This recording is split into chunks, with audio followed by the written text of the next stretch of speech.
Good evening. Good evening. And thank you for coming. I think we'll get started. This is a wonderful turnout, so thank you for coming out on a not so wonderful night to hear about UFOs, visitors from inner space. My name is Michael Joy. I am a professor of Spanish here at Northern, as well as assistant director of the honors program.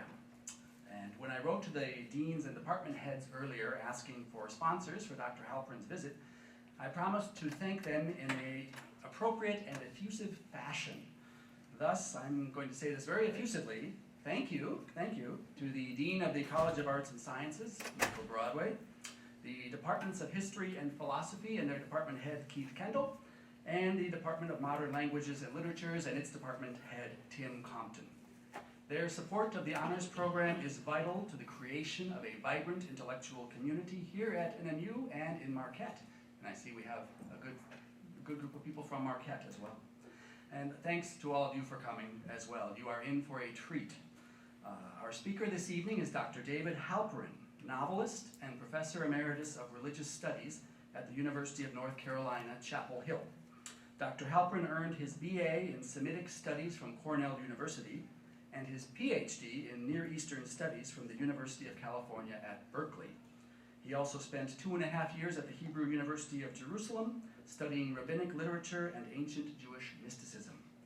While at North Carolina, he was recognized multiple times for the excellence of his undergraduate teaching, and I think you'll see that here tonight. He also managed to write 5 academic books about various aspects of Jewish history. But there is more to David Halperin than just academic success and teaching excellence. Like me, he is also a former teenage UFO investigator. I personally spent many evenings as a young lad poring over books like The UFO Experience, freaking myself out with science fiction stories like The Aliens Are Here, and scanning the dark Wisconsin skies for mysterious lights. I never had a close encounter of any kind, although my cat scared the heck out of me on a regular basis. I eventually moved on to other fields, but my interest in UFOs remained. Thus, when I saw a copy of David's novel, Journal of a UFO Investigator, sitting on the shelves of the Peter White Library a few years ago, I felt the call of a kindred spirit, and I immediately checked it out and have read it many times since then, and I recommend it to all of you. The novel was published by the Viking Press to great acclaim from reviewers and has been translated into several languages. Not one to rest on his laurels, Dr. Halperin has completed a sequel to the novel entitled The Color of Electrum, and he is also working on a non-fiction project called Intimate Alien, the Hidden Story of the UFO. It's a real treat to have such a multifaceted scholar and author with us here tonight. He will be speaking to us about UFOs, visitors from inner space. Please join me in welcoming Dr. David Halperin.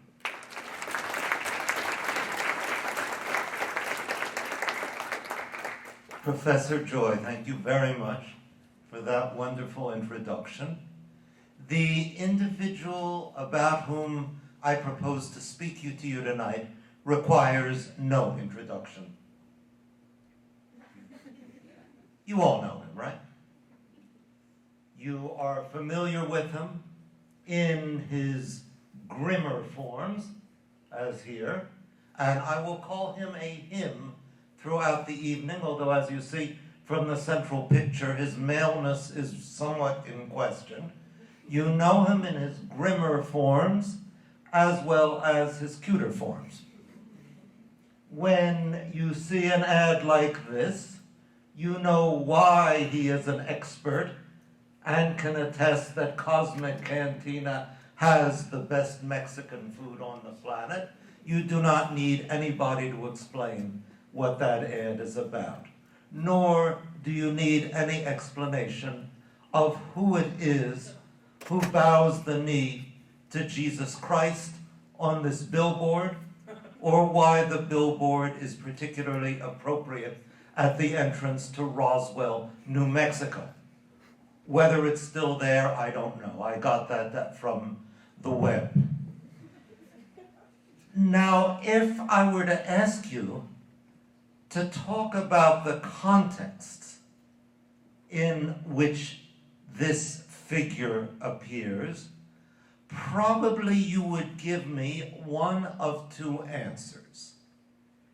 Either you would speak about Roswell, referring to the rumor or legend or tradition or undoubted fact, depending on your perspective, that an alien spaceship crashed outside Roswell, New Mexico, early in July 1947, or else you would refer me to the theme of alien abductions. This is the idea that human beings are occasionally, or even frequently, abducted into UFOs by creatures like this, subjected there to strange ordeals, often involving some sort of medical or pseudo-medical procedures, normally connected with their reproductive organs, and then released with only fragmentary memories, which can be augmented through hypnotic regression. Now, if you think about it, these two versions of the UFO alien story are polar opposites. In the abduction tradition, the aliens are something very near omnipotent. They can walk through walls. They find you in your bedroom. They tag you perhaps when you're a child and abduct you repeatedly. You can do nothing about it. You engage in sexual activities for their wishes, which are inscrutable, because for the most part these aliens are as inscrutable and remorseless as they are powerful. That is the abduction tradition. At Roswell, the aliens are small, frail, childlike, vulnerable, and utterly dead. In the abduction tradition, the aliens put the human beings on examination tables to do strange and frightening things with them. In Roswell, the tables are turned, and the alien corpse lies on the human's table to be dissected. Now, I am not going to talk about Roswell at all tonight, simply because the problems connected with what may or may not have happened there in the summer of 1947 are so complicated that we would be lost wandering among them. Instead, I am going to talk about abductions, and I am going to focus on one very specific abduction. This, some of you may know this as the Betty and Barney Hill episode. It is the first abduction.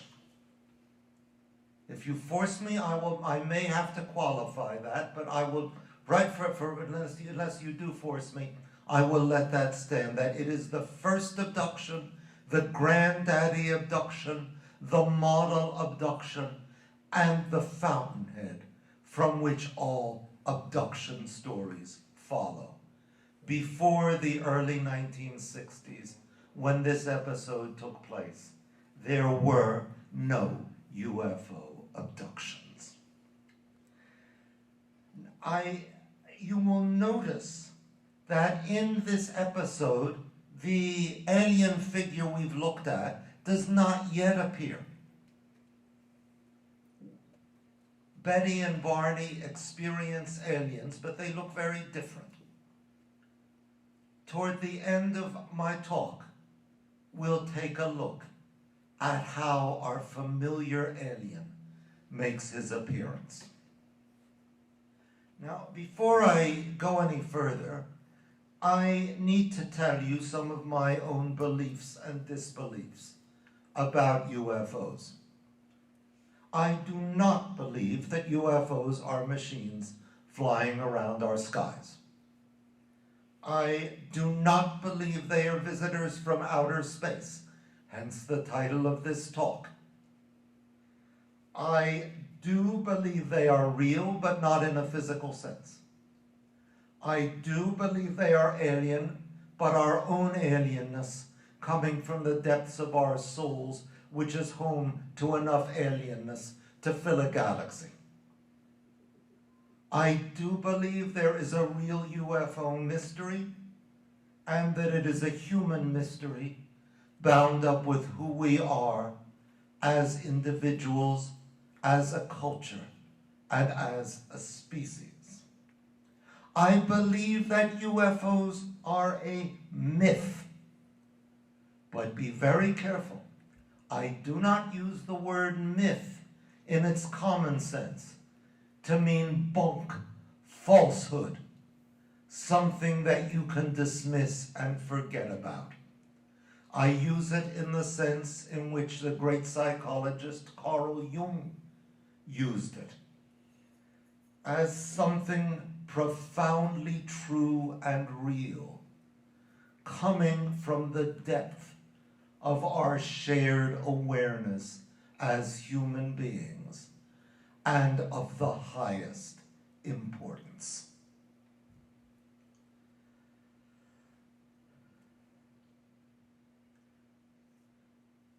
The folklorist Thomas Bullard has asked, why is it that in our culture, UFOs are at once so popular and so despised?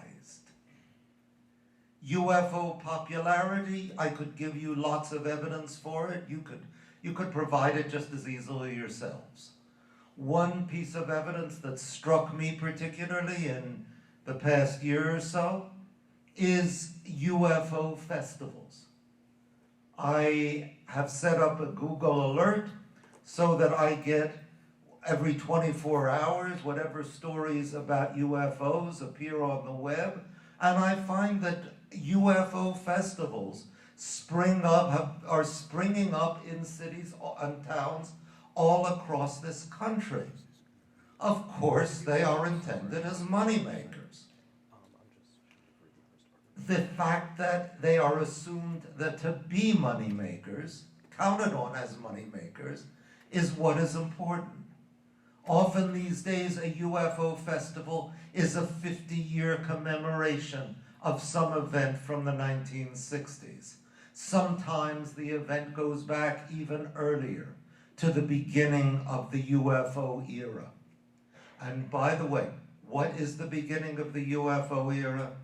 It is June 24th, 1947, just a couple of weeks before Roswell, when a private pilot named Kenneth Arnold saw 9 unknown objects flying at enormous speeds over the Cascade Mountains of Washington, said that their motion was like saucers skipping over water.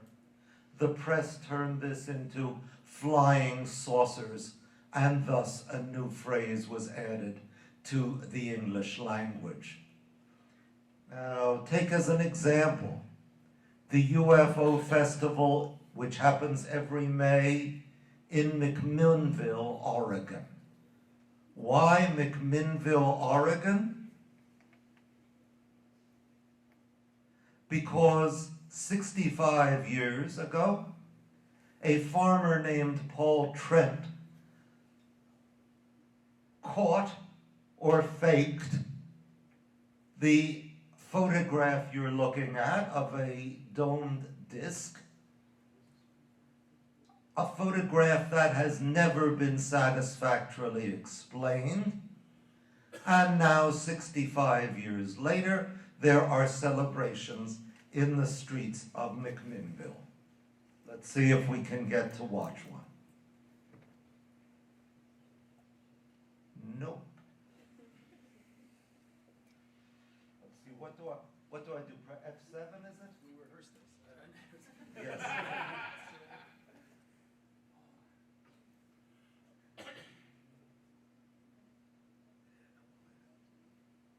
Okay, but it's still black at that.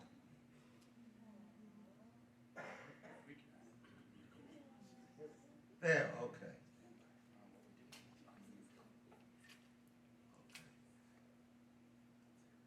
I suppose we should pause it. Anything? Okay.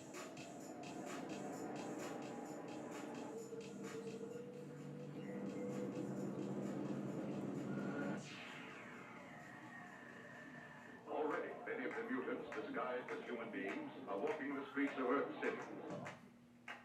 We've landed in McMinnville, Oregon. Welcome to our planet.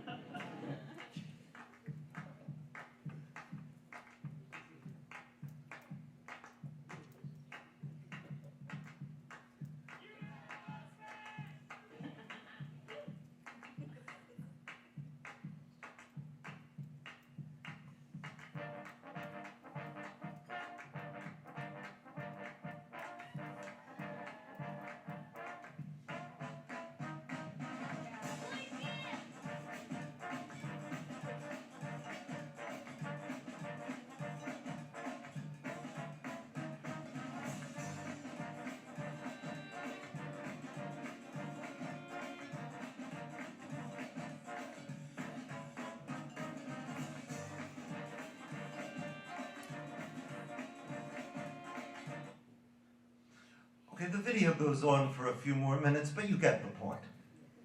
And I think it illustrates both sides of Bullard's ambivalence, popular and despised. The McMinnville Festival celebrates UFOs. It also makes fun of them. It has a line of very serious UFO speakers, including a woman named Kathleen Marden, whom we'll meet later on this evening. And at the same time, it sort of gives you a wink and tells you, hey, this is all a joke. Don't take it seriously.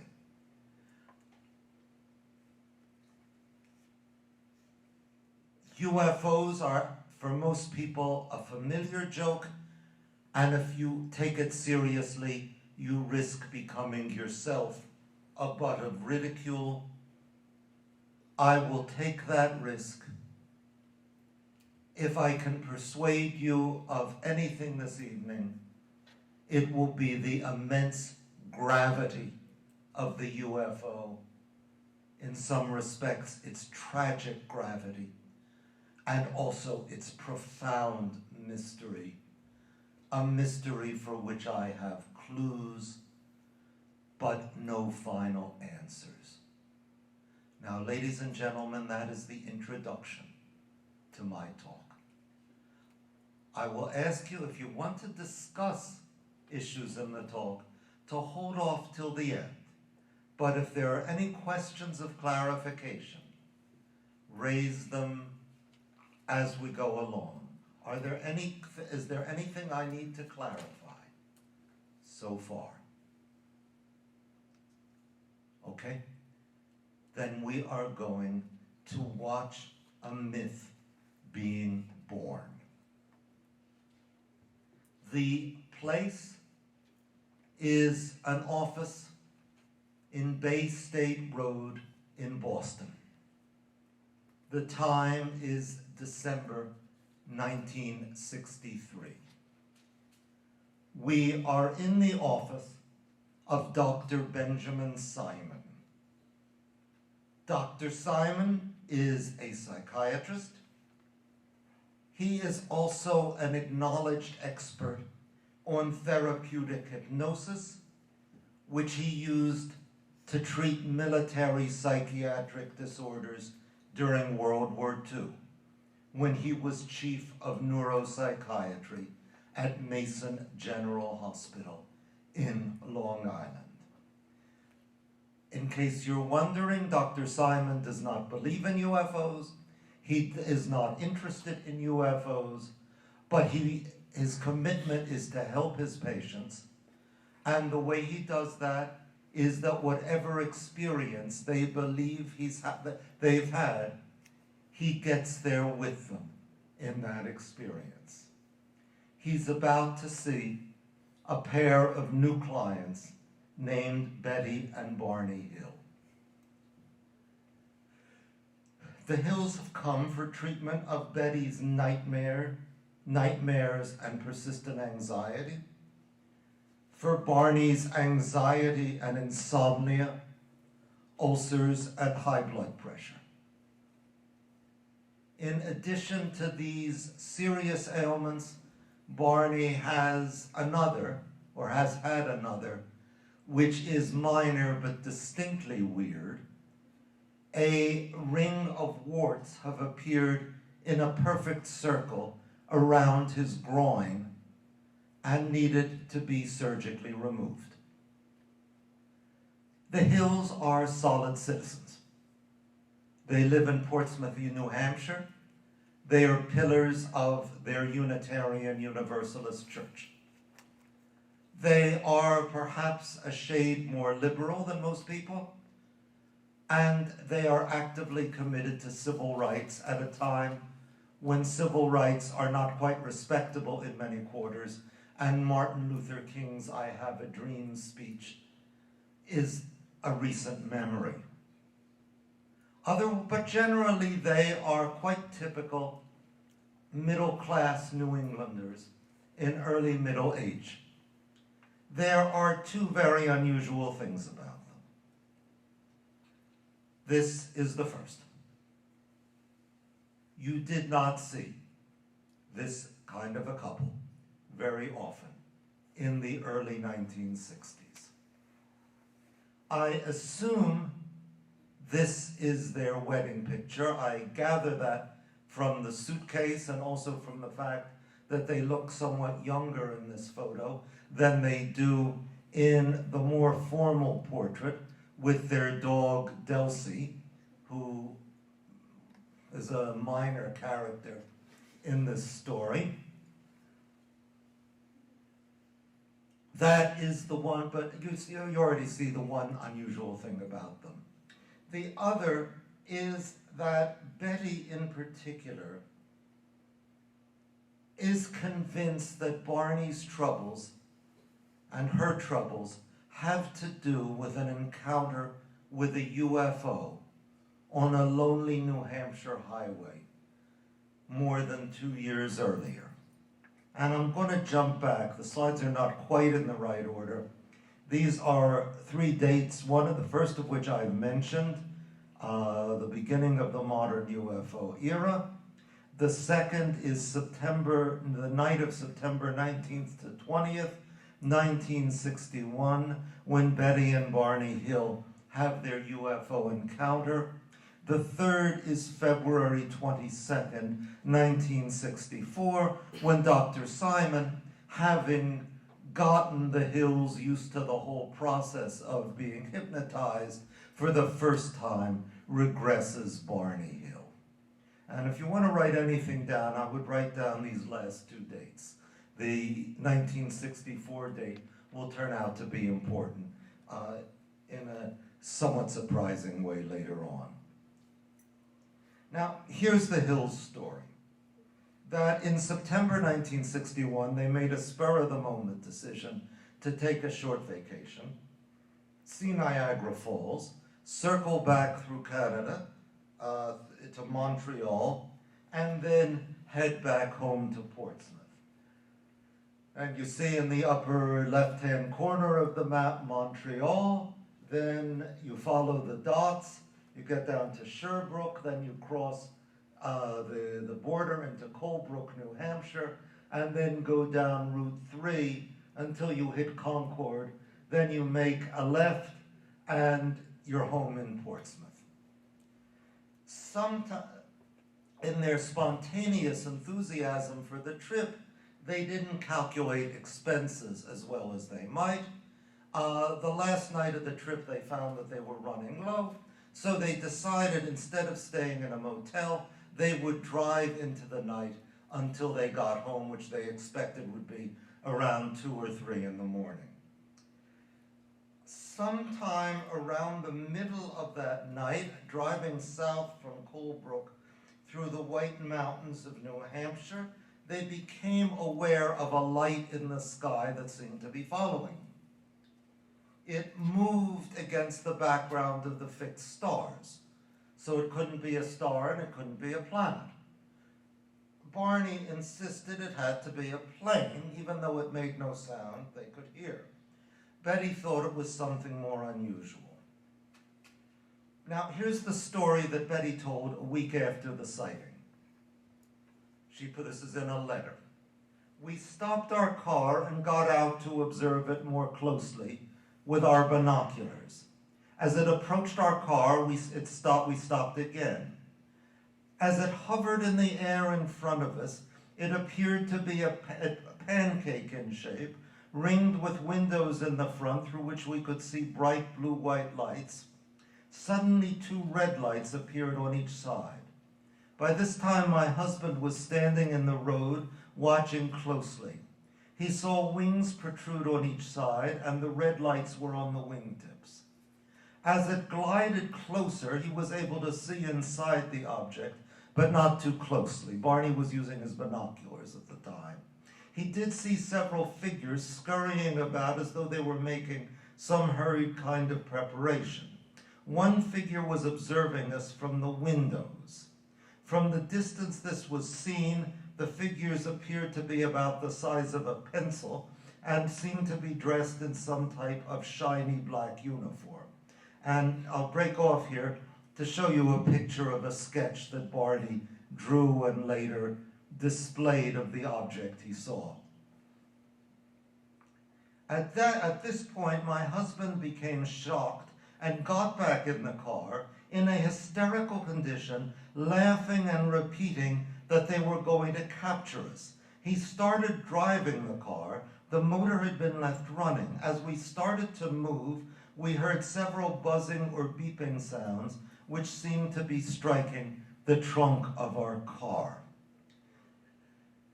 Now, before we go any further with this, I'd ask you to note a couple of things. First of all, UFO debunkers, that is, people who are quite committed to saying that there are no such thing as UFOs, often try to explain alien abductions by saying that these are false memories implanted in the supposed abductee by hypnotists who want to find evidence for UFOs. And whatever truth there may be in that argument as it applies to later abductions, there's none as it applies to Betty and Barney Hill.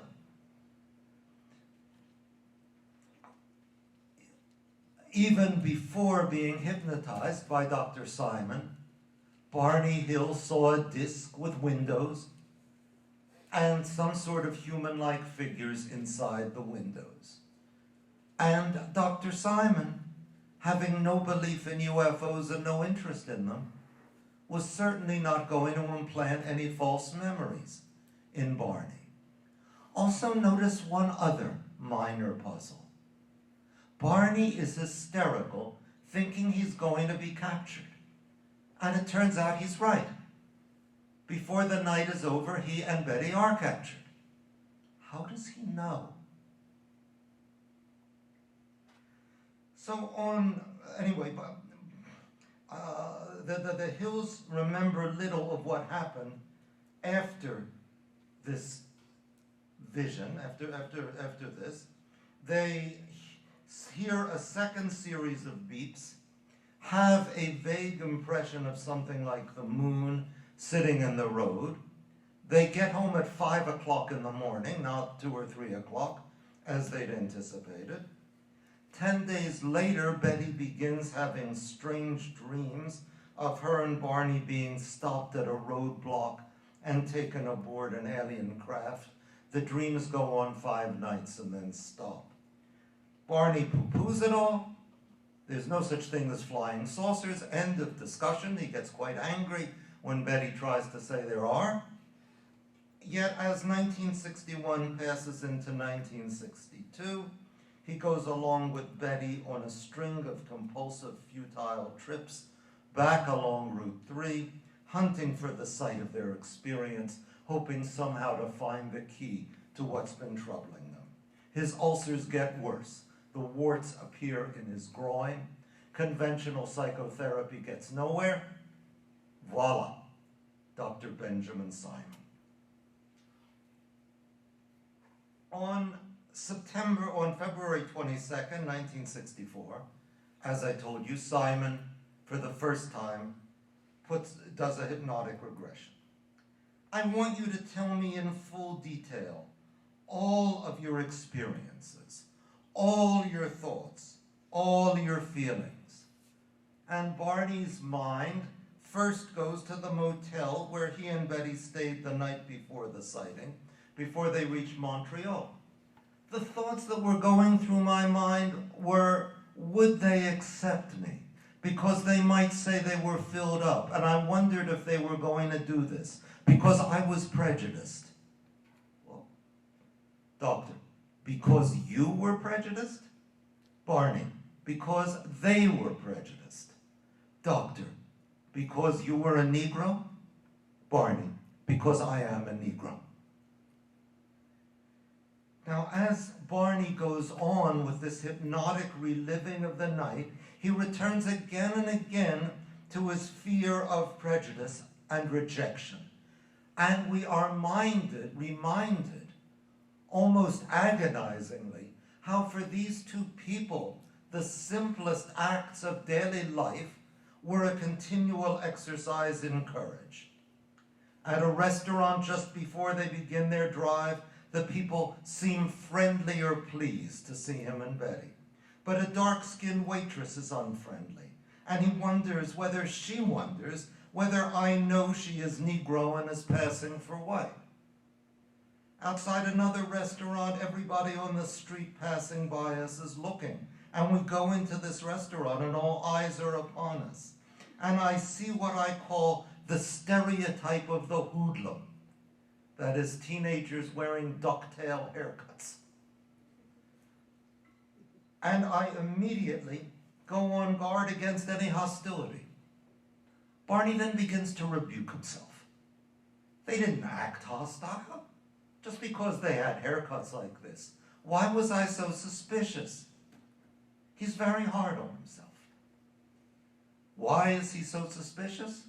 Well, let's keep a bit of context in mind. 6 years before Betty and Barney took their trip, a black teenager named Emmett Till was lynched in Mississippi for supposedly making suggestive remarks to a white woman. Barney had good reason to be nervous. I'm going to pause and take a drink here. If there's anything you'd like me to clarify, let me know.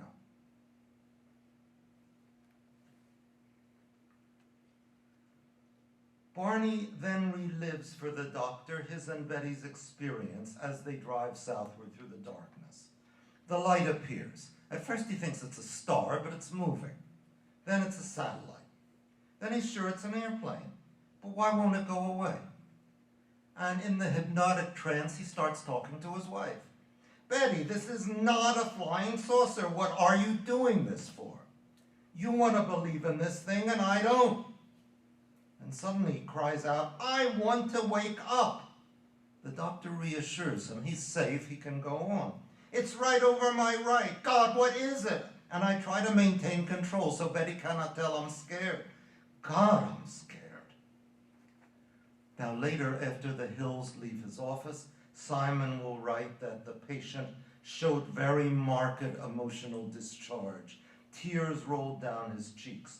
He would clutch his face, his head, and writhe in considerable agony. Later, 3 years later, Simon will be interviewed by a prominent UFO debunker out to show that, oh, this is nothing. And he tells the debunker that he never had a patient become so excited under hypnosis, so much so that he feared Barney might try to jump out the office window. He will play for the debunker the tape of Barney reliving his UFO experience, and the debunker will, and I quote his words, agree completely with the doctor that Barney had indeed seen something and it had been a terrifying experience. So I've put really two puzzles on the table so far. One is, how does Barney know in advance he's going to be captured? And number two, why is he so terribly frightened? Barney goes into the trunk for the tire wrench, which he'll use to defend himself if he has to.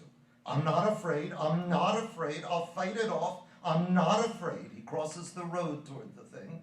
He still has his binoculars, he can see the object, now less than 1,000 feet away. It's shaped, as we saw, like a big pancake with rows of windows. Through a window, his face looks out at him. This face? No. No. No. It is a face that puts him in mind of a red-headed Irishman. We can add that to our list of puzzles. What is a red-headed Irishman doing aboard a UFO? I think I know why, says Barney. Because Irish are usually hostile to Negroes. And when I see a friendly Irish person, I react to him by thinking, I will be friendly. And I think this one that is looking over his shoulder is friendly. But then he's gone, and suddenly the face is evil. He looks like a German Nazi. He's a Nazi. He had a black scarf around his neck dangling over his left shoulder, and as it later comes out, a black, shiny jacket. Barney was a very well-read man. He certainly knew what German Nazis could do to people who were ethnically unlike them. Abruptly, Barney exclaims, I feel like a rabbit. I feel like a rabbit. The doctor asks, what do you mean by that? And then Barney remembers a scene from his childhood. I was hunting for rabbits in Virginia, and this cute little bunny went into a bush that was not very big. And my cousin Marge was on one side of the bush, and I was on the other with a hat. And the poor little bunny thought he was safe. And it tickled me because he was just hiding behind a little stalk, which meant security to him, when I pounced on him and threw my hat on him and captured the poor little bunny who thought he was safe. Barney Hill is that poor little bunny about to be captured. This is a scene from the TV movie The UFO Incident, which aired in 1975 with Estelle Parsons as Betty, James Earl Jones as Barney. It's an excellent movie. Google The UFO Incident movie. Usually somebody puts it up, always puts it up on YouTube, then somebody threatens to sue on copyright account, so they take it down and then somebody else puts it up. So there's no steady web address for it, but if you Google it, the chances are you're going to find it. It's an hour and a half. It's really worth watching. And there you see Betty and Barney being taken to an alien ship by their captors. Now, I am going to show you another picture, which will convey how I understand this whole episode. It's one of Barney's ancestors being taken to another alien ship by other captors.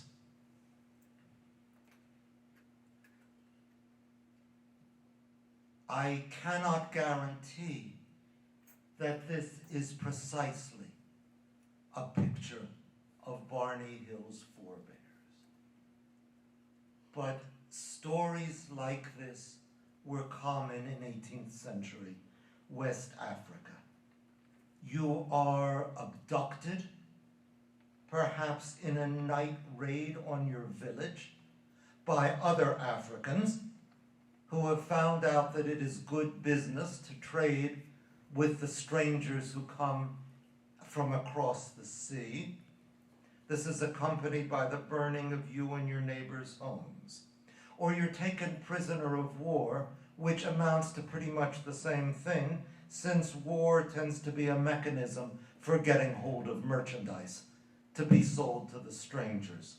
Your march to the coast, your destination an alien craft, which since it has to anchor some distance out, you're carried the last leg by canoe.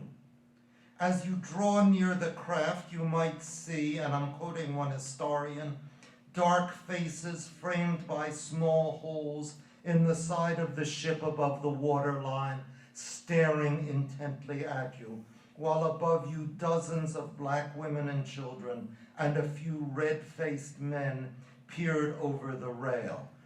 When I see the red-faced men, which must have been how Africans reacted to their first glimpse of whites in the tropics, I think of Barney's red-headed Irishman. You may offer some defense. It is about as useful as Barney's tire iron would be against a UFO. The ship to which you're taken is as alien and fantastic to you as a UFO would be to Betty and Barney Hill. I do not exaggerate. Of course, the Africans had seen boats. They had not seen boats that looked like skyscrapers. A poet who wrote in criticism of the slave trade in 1789, and who himself had long experience with it, described how a prisoner, an abductee, would view the alien craft on which he'd been abducted. Torn as his bosom is, still wonder grows as o'er the vast machine the victim goes. Wonder commixed with anguish shakes his frame at the strange sight his language cannot name. Now, I've made a list of some of the parallels between Barney's reported experience and the experience his ancestors would have had. One being that he speaks repeatedly of being conveyed onto the UFO by floating as the captives were rowed on a canoe out to the slave ship. He finds himself having to step over what he calls a bulkhead. Once on the UFO, he and Betty are separated as the slaves were, divided by sexes for the remainder of the voyage. Then comes the physical examination. The physical examination is worth dwelling on because it's the central feature of almost all of the abductions that stem from Betty and Barney Hill's story. And to get some perspective on it, I'm quoting from one historian who first quotes a contemporary writer. They are thoroughly examined, even to the smallest member, and that naked to both man and woman without the least distinction or modesty. In order to avoid purchasing older slaves, captains were advised to check their teeth, examine their hair, and test the firmness of women's breasts. The Portuguese were especially picky in their examinations of slaves, spending as much as 4 hours inspecting each African, smelling their throats, making them laugh and sing, and finally licking the chins of the men to find out whether they had beards and thereby gauge their age. Every joint was made to crack. Hips, armpits, and groins were also examined. The mouth was duly inspected, and when a tooth fell short, it was noted down as a deduction. The eyesight was minutely observed. The voice and speech was called into request. Nothing was forgotten. Even the fingers and toes had to undergo similar inspection. Now, one of the features of Barney and Betty's story that they both speak of is the checking of their teeth. Barney describes fingers being inserted into his mouth. Betty tells a stranger story. The UFO aliens try to pull her teeth out, but they won't come out. How come Barney's teeth come out and hers don't? Well, she has to explain Barney wears dentures. People usually wear dentures as they age. By the way, notice how different 1964 was from today. It was assumed that a man of about 40 could be expected no longer to have his original teeth. The debunkers have a field day with this. Why on earth would intergalactic travelers need to examine people's teeth? What an absurdity. But we stop laughing when we remember that the slave traders' manuals put special emphasis on the teeth. By the teeth, you will know whether you are getting a young man or woman or an older one. And one final parallel, there are others I could mention, but a strange feature of Barney's story was his binocular strap. You recall he was wearing binoculars when he looked at the UFO.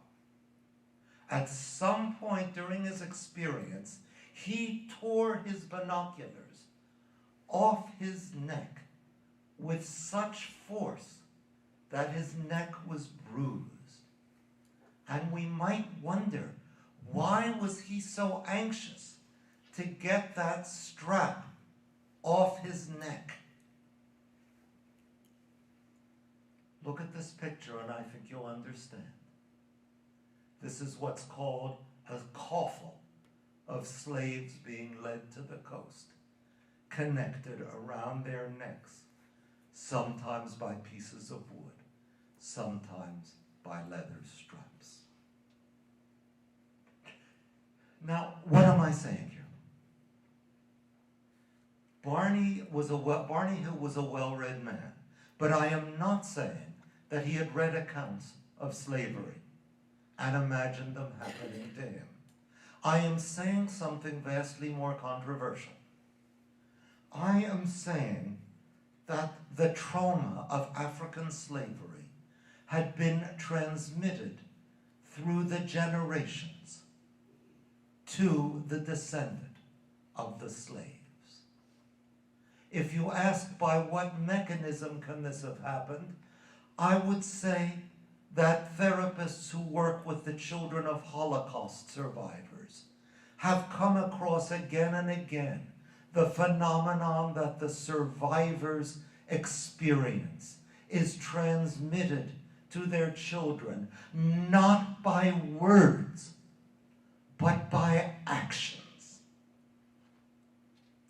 One Israeli therapist remarked that the second generation absorbs the unvocalized deep memory from the parent. The real stuff is never transmitted through words. And I will depart from my script here to give an example of how that might work from much more recent times. The Christmas season of 2001, the first Christmas after 9/11. One department store Santa noticed that parents were behaving differently with their children than they had in the past, that they clutched their hands more tightly. Who knows, you may have been among those children, and your parents' fear may have been transmitted wordlessly to you. I think this is what happened to Barney Hill. I am supposing that it burst out of him, first in conscious memories, and then more fully in hypnotic regression.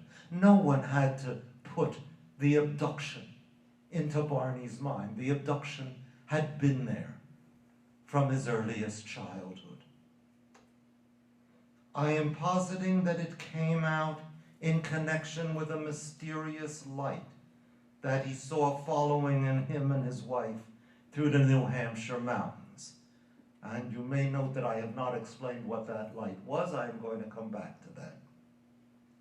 I am positing, and this is probably the most controversial thing, that it was transmitted to Barney not only to his wife, who was his full partner in constructing this story of UFO abduction. And she was an old-time New England girl from an old-time New England family. She may actually have been a descendant of some of the perpetrators of the crime against her husband's ancestors.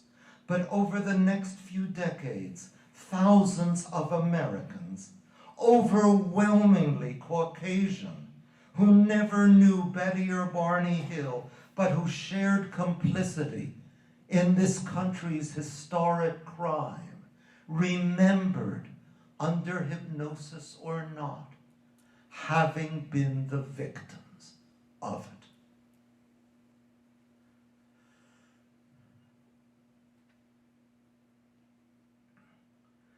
For a few months, Dr. Simon regressed Barney, but judged that he wasn't yet ready to hear the tapes of the regression.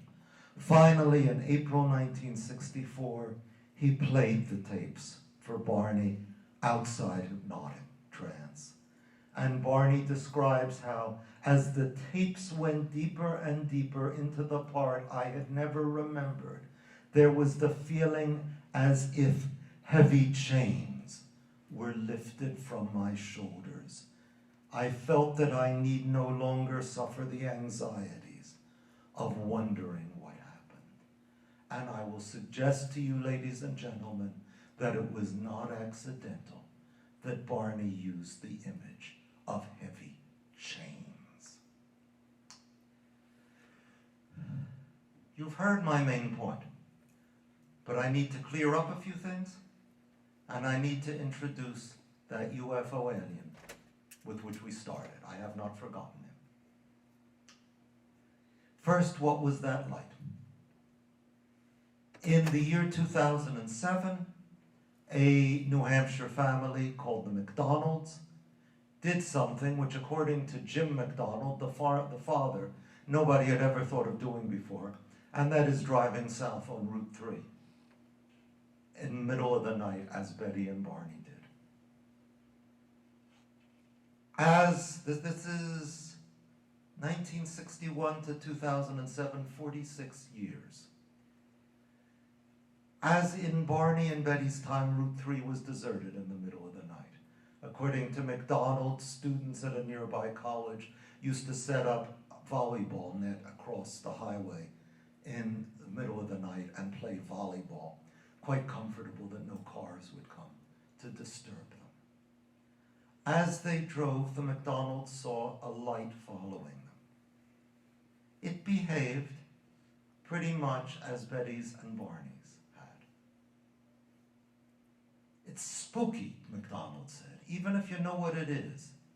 First it's here, then it's there. It seems to jump around your car. Unlike Betty and Barney Hill, Jim McDonald knew what the light was. It was a light on a lookout tower on one of the mountains, which naturally, as you drive, seemed to jump around. It was sort of almost a miracle that that tower was still there in 2007, and in 2008, in fact, it was torn down. If the McDonalds had taken their drive a year or two later, they would have seen nothing. Now, what am I saying? Am I saying that the Hills UFO was that tower light? No. I am saying that the tower light was the trigger for the UFO. The UFO came from inside.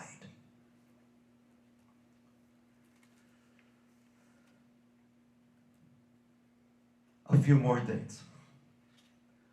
I start with February 22nd, 1964. Dr. Benjamin Simon begins hypnotic regression of Barney Hill. February 22nd, 1964. February 25th, 1969, Barney Hill dies of cerebral hemorrhage, age 46. Now, at this point, people who do things with UFOs generally say something like, can it be coincidence? And I guess it can. All sorts of things can be coincidence. But it strikes me as a very strange coincidence that Barney, at age 46, dies of a cerebral hemorrhage 5 years, almost to the day, after hypnotic regression first revealed to him the enormity of what he had suffered. Now, I realize now that I forgot to talk about something. So you're going to have to pretend I said this about 10 minutes ago. When they were on the UFO, when they were lying on the examination tables, Betty remembered the UFO aliens running a huge needle down through her navel. Barney remembered a cup placed over his groin. And as he remembered it, he spoke, his comments under hypnosis were, I don't want to be operated on. My groin feels cold. I was lying on a table and I thought someone was putting a cup around my groin. If I keep real quiet and real still, I won't be harmed, and it will be over. Now, ladies and gentlemen, what is being done to Barney? The gentlemen particularly probably know. When Barney says, I don't want to be operated on, what operation is being performed? I should think something a bit more drastic. Sir? A vasectomy? Go more drastic. What? Prostate exam, prostate removal? What happened to black men who were lynched, often on the flimsiest pretexts, not for sterilization, castration,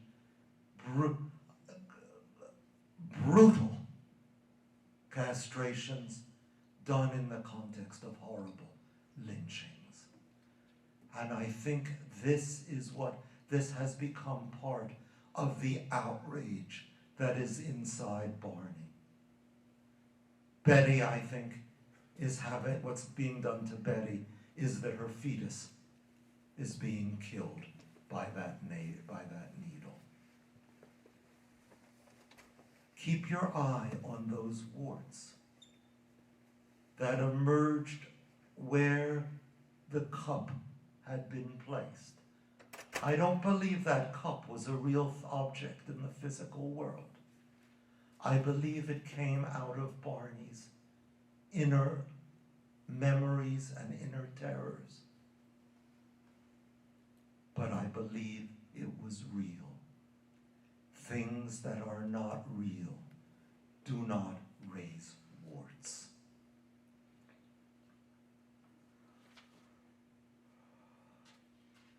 So far, the death of Barney Hill. Betty Hill died of cancer in 2004.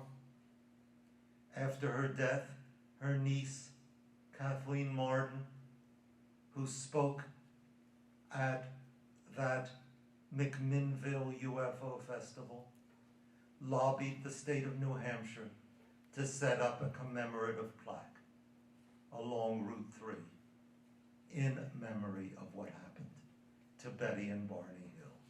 And so it was in July of 2011, in time for the 50th anniversary. On the night of September 19th to 20th, 1961, Portsmouth, New Hampshire couple Betty and Barney Hill experienced a close encounter with an unidentified flying object and 2 hours of lost time while driving south on Route 3 near Lincoln. They filed an official Air Force Project Blue Book report of a brightly lit cigar-shaped craft the next day, but were not public with the story until it was leaked in the Boston Traveler in 1965.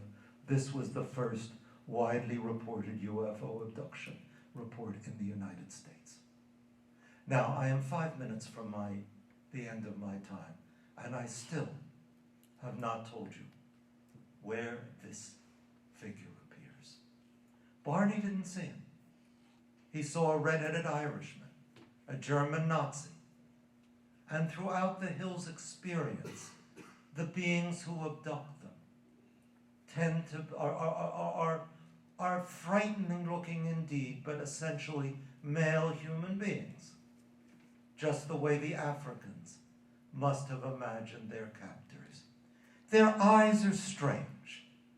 The top sketch was done by Barney under hypnosis, the modern sketch by an artist named David Baker.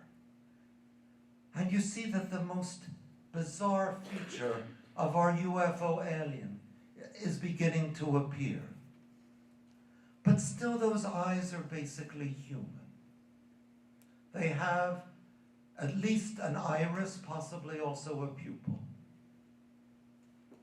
Our UFO alien first appeared in 1987 with the publication of a book called Communion by Whitley Strieber. And there the eyes are as we now know them. Solid black, oval, inhuman, incapable of blinking. There are fantastic stories about that book, which I wish I had more time to tell you. People look at that cover and say, I recognize this. This happened to me. People bought the book even before it had been publicized. For 6 months, it was at the top of the New York Times bestseller list.